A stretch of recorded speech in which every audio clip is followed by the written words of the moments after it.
What's up everybody, Mitch here with Fit for Moto. Thank you for checking out another video. Now here's the thing, I started doing some bike maintenance today and I looked at my rear brake pads and I'm like, damn, those are slim. I need to put some new ones on. I had already pre-ordered a set, so I had some with me, but I thought, hey, if I gotta chuck these things in, why don't I do a quick video and show you how I do it really fast, really easy, and if you need to throw some brake pads in, man, you can check out this video as a reference guide to help you do it. It really is simple, so roll the intro and let's get into it.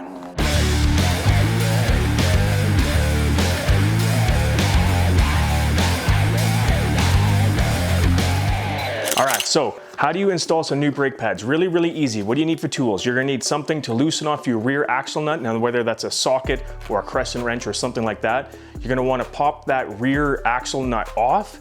Then you're gonna wanna just slide the axle bolt out enough that it allows you to pull your chain off, then finish pulling that axle bolt out and you can pull the rear tire off altogether.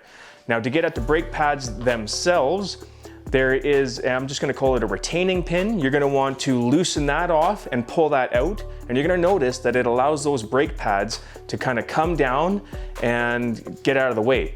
And then all you have to do is just kind of wiggle them out a little bit. Those brake pads will come right out. Now, those things are garbage. There are a couple things that you wanna keep in mind though. You're going to notice that there are a couple little metal brackets in there, and one of those might pop out or both of them might pop out. If they do, it's not a really big deal, but they do need to be in there and they do need to be in place. So if they pop out, just try and put them back in their spot enough that you can kind of wiggle the brake pads back in, and that's what we're gonna do next. So once you have those old pads out, take the new pads. You're gonna want to insert them the far end first, or I'm gonna call it the end that goes towards the bike, I suppose, and then set them in, wiggle them back a little bit, and get that retaining pin in there, and then do the exact same thing with the other brake pad. So as I'm doing this, I got thinking, you're probably wondering, what kind of brake pads do I get, or what kind did I use? Now, I use sintered metal on these ones, but I did do a video on which kind of brake pads you should get, why, the pros and cons of the different types, the pricing, all that kind of stuff. So if you're curious about brake pads, make sure you check that out. Now back to this one. Now once you have both brake pads set in place and you've got that little retaining pin back in place, tighten the retaining pin back down. If you haven't already, open up those brake pads so you can depress that brake caliper a little bit. Give yourself some space because again, because they're brand new, your brake disc is not gonna fit in there with the new pad. So you're gonna need to give yourself a little bit of space. Simply pry those things open a little bit, depress that brake caliper a bit, and then you're ready to put your rear wheel back in, man.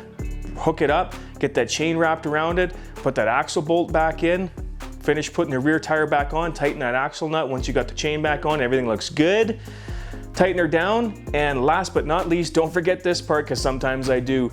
Push your brake pedal a bunch of times to close up that caliper and make sure you got some brakes, because I've done it lots where I put some new brakes on or adjust the brakes somehow. I get on the track and I go to hit the rear brakes and there's nothing because I haven't reset it. So just a little pro tip for you. And that's it, man. It's that easy to replace some brake pads. I hope that helps. If so, hit subscribe. You know I appreciate it. We'll see you in the next video.